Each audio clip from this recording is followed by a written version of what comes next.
बनाने का काम करते थे। नामदेव जी जो थे वो अपना कसाई का काम करते थे।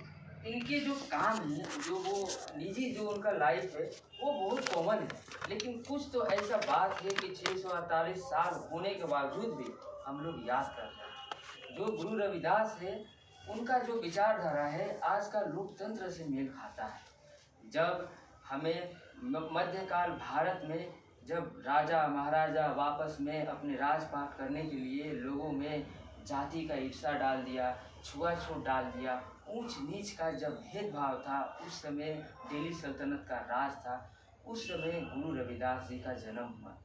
जब गुरु रविदास जी का जब जन्म हुआ तो उस समय छुआछूत चरम सीमा पे थी, जाति का भेद चरम सीमा पे थी।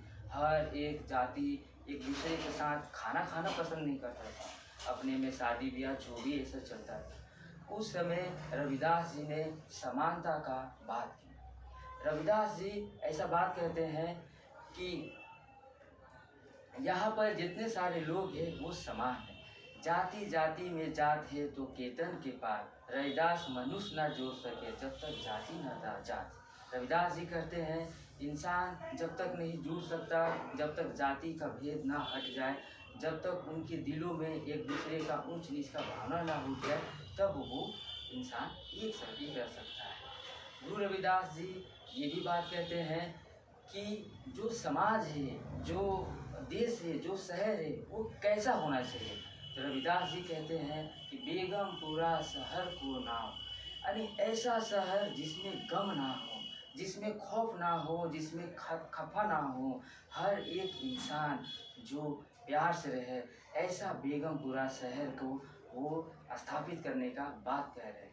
गुरु रविदास जी जब वो बनारस के घाट में थे, गंगा माँ जो रविदास जी को दर्शन दी थी, तो गंगा माँ आज भी हमारे लिए पवित्र है।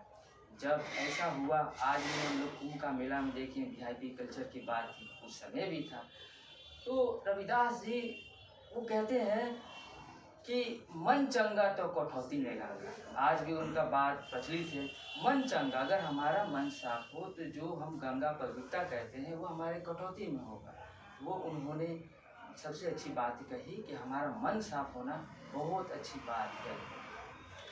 फिर रविदास जी कहते हैं कि आज जो लोकतंत्र की बात करते हैं, आज देश दुनिया में इतना फसाद है, इसका कारण क्या है?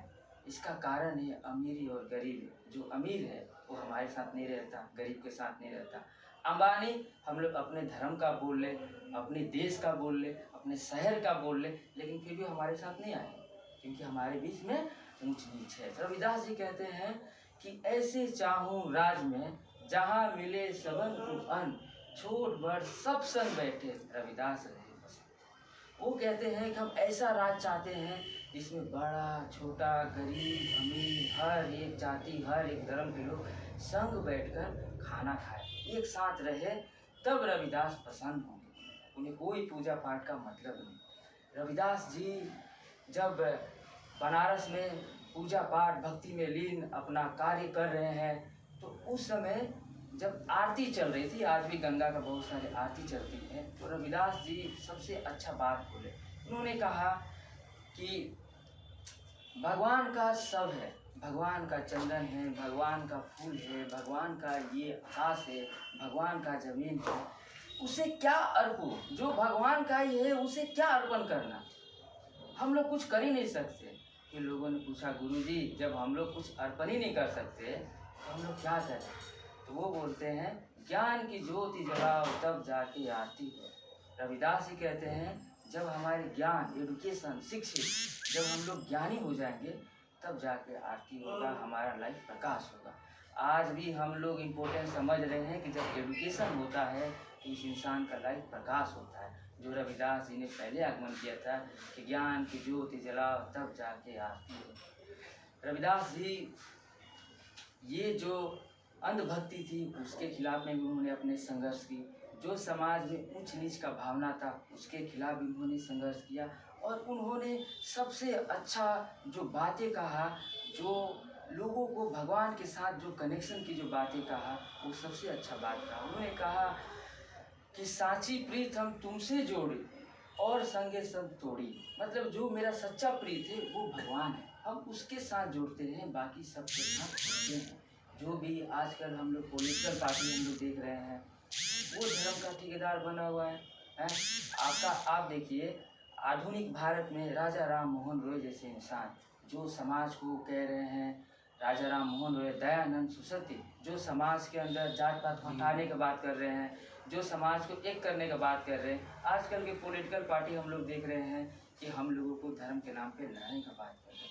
तो रविदास जी सबसे अच्छी बात उन्होंने कहा कि भगवान आखिर कैसा होना चाहिए।